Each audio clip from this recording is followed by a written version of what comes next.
Hey everybody, I'm Knox. And I'm Chad, Knox's dad. He's the Teeny Toy Tycoon, and we're back with another episode of our comic show. Today we'll be reviewing Superman 35. So Knox will walk us through the story here. So it starts out at Daily Planet, and the reporters are just hanging out. Mm-hmm. Yeah. And they're kind of debating the merits of whether or not Superman should help them so much, which is kind of a similar theme that they've explored over in Action Comics as well. The idea that if Superman always saves them, will the human race become weak? Yeah, and talking at work is what you do at work too.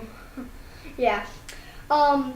So then it goes to Daily Planet again. And Jimmy Olsen is talking to Lois Lane, and then it cuts to another panel where Lois Lane is giving this look, and I don't really trust that.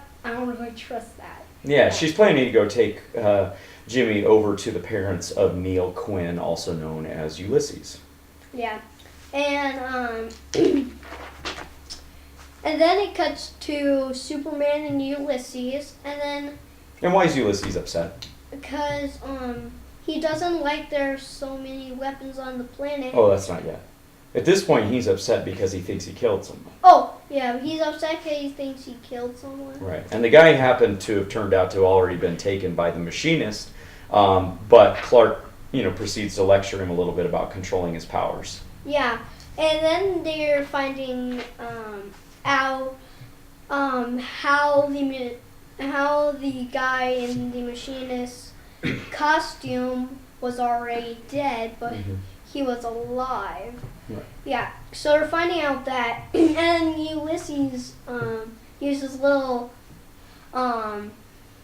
powers to see where the machinist is, and it cuts to the where the machinist is, and he's just walking along the rain. Right, he's out on that big boat in the Atlantic Ocean, isn't he? Yeah, and then it's tipping over, and then Ulysses and Superman come up under the water, and then they see the boat. Right. I gotta show this one too, because this is just fantastic. I don't know necessarily yet how I feel about John Romita Jr. On Superman. Sometimes I'm not sure how I feel about him in general, but this is one of the times where we get to see him at his best with Superman and Ulysses tipping over the machinist's boat. And then the machinist is running away. Mm-hmm. And who's he runs in there and he says, "Wake up." Who's he saying wake up to? All of his little chips. Well, and those dogs too, Yeah, that he brings in a couple of panels. Yeah, and then Ulysses is still lifting, and they use their laser eyes, except Superman's red and Ulysses is white. Yeah, that's pretty cool. Yeah, and then it cuts to a page where Superman and Ulysses are trying to find answer from the machinist. No. And then, this part looks pretty weird. Ulysses is mind controlling him, and then the weapons come, and they're both. Yeah, actually, Ulysses wasn't mind controlling him, but he was trying to use his kind of bloodhound skills to figure out where all of the machinist's weapons are at. And he says it's going to test his abilities. As he's doing it, then what happens? The weapons come, and the machinist.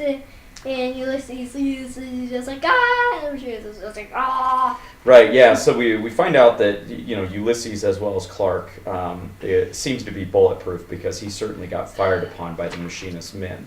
It's true. And so then when Ulysses, was trying to find the machinist's weapons, what did he find out? This is what you were kind of talking about earlier. About our planet. Ulysses is a little upset because he wants Earth to have no weapons, and he's wondering why his parents sent him to a world with so many weapons. Yeah. Well, and actually this is where he came from originally. So the story opened back in number 32, where Ulysses and his family were in a sub-shelter in Omaha, and his parents had sent him away to because they intended to find this dimension where the violence and some of the terrible things that happen in this world, where he would be sheltered from that. In the process, he actually acquired his powers and lived on this other dimension. He is sort of a mirrored version of Clark Kent in that way. But he's really upset by the fact that those weapons are gone, isn't he? Yeah, he's pretty upset because the weapons aren't gone. Mm-hmm. Now, and then the machinist, shortly before his boat blows up, says something to Superman. He tells him that the world will never stop wanting weapons, and he says, "You'll never be rid of me. Mr. Oz said so." We're kind of, Knox and I were talking about this earlier, trying to figure out if Mr. Oz is the creepy guy with the scythe that we've continued to see just as a shadow in certain panels throughout this Men of Tomorrow story arc that's been going on now for several issues. Then what does Ulysses do? He flies away. Yeah, and he flies all over the planet seeing prisons and weapons and memorials to war veterans, and one of the great things about Ulysses is that he's an idealist. He believes that the world can be a peaceful place in that way. And then it cuts to Ulysses' home, and Clark is calling them. And then who shows up at the front door? Jimmy Olsen and Lois Lane. Right, and they are also trying to talk to Ulysses' parents. And as they're at the front door, right, we see that Ulysses is on every television screen in the country, probably the world as well, isn't he? Yeah. And what does he tell everybody that he wants to do? He wants to bring everyone to a better world where there is no weapons and people can be in peace whenever they want it. Yeah. And he offers that to, he says he has room for 6 million people, so he's going to take the first 6 million who show up with him to what he calls a better tomorrow. And that's where the issue ends, isn't it? Mm-hmm. All right. So you and I kind of disagreed on this a little bit ago. So you were saying you trust Ulysses. So tell folks why you trust him. It's because like sometimes humans, like in the other universe, also known as, well, you tell them. You tell them. Tell them what? I don't know. The other dimension. Oh, the Ulysses other dimension? Yeah. Oh, I don't remember what it's called. Yeah, so, he wants to bring everyone to... So why do you trust him, though? You were saying that, like, you would go with him. Yeah, I would go with him. All right, why? It's because, like, I don't like weapons. I don't like... Well, I do like guns. I do like guns. Of course, but he's a little boy. Tanks, and a bunch of those other weapons, no. Okay. So what if I told you that I don't trust Ulysses, and I think that he and Clark are going to end up fighting at some point? What would you say to that? I would say, "Geez, Louise, you are out of control."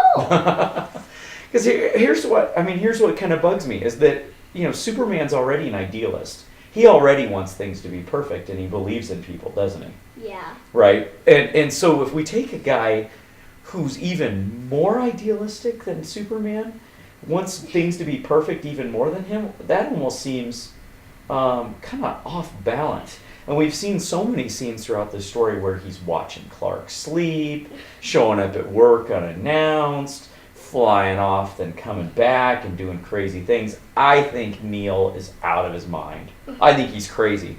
I think Ulysses is nuts. Well, do you agree with me, audience, that he is out of control? Am I out of control, or is Ulysses? Okay, that I would say he's out of control. All right, so what do you think's going to happen then? Do you think that Clark and Ulysses are going to fight? I think what's going to happen is Ulysses are going to take people to another world, and the machinist is already going to be there, and then Superman and Clark have to get him, and then they go from universe to universe, and he's still there, and they have to take him down. And then Ulysses realizes that it's just in images to look like that the machinist is there, but it's actually just the machinist's goons. And then they go to the right universe where the machinist actually is, and there is lair, and then they take him down. Okay. And then Superman and Ulysses win. See, here's what I'm thinking. I think this is going to be sort of like, do you remember in A Wrinkle in Time when there's all those people on that planet? Everything is peaceful, but it's peaceful because they're all being controlled, and they don't really have any choice in anything anyway. I think that's what's going to happen. I think Superman's going to get there, and he's going to see that everybody is under Ulysses' control, and that it isn't peaceful at all, and then it's going to be fight time. Who do you think? All right. So who's going to win in a fight between Ulysses and Superman? Ulysses! Really? Yeah. You think that's going to be the end of Superman, and we're going to have a blonde Superman now? I don't care. You'd probably like that, wouldn't you? Yeah. All right. So, out of 5, what would you give this issue? A 10. You liked it. Yeah. So you're coming around on Superman. Yep. All right, cool. Yeah, and I don't know that I would give it quite as well. I think the issue before, when they were hunting down the machinist, and there was that turn at the end where Ulysses had killed who he thought was the machinist, and then they realized it was an innocent man. That cliffhanger was really good. Whereas I don't think this one kept up the same energy. So I'd probably give it like a 3 out of 5. But yeah, it was good. It was good. I've enjoyed this story. Yeah, and seriously, I think he's being mind controlled by the machinist. No, okay. All right. So anything else you want to say about... You're out of your mind. Do you want to say anything else about Superman before we go? Ulysses gonna win. Ulysses gonna win. K.O. No. Not going to happen. It's called Superman for a reason. All right. Well, now we'll be Super Blonde. Yeah. Say Superman's goodbye gonna to win. Superman and say hello to Super Blonde. All right. Say goodbye to everybody. Bye-bye. All right. Thanks for watching. See you soon.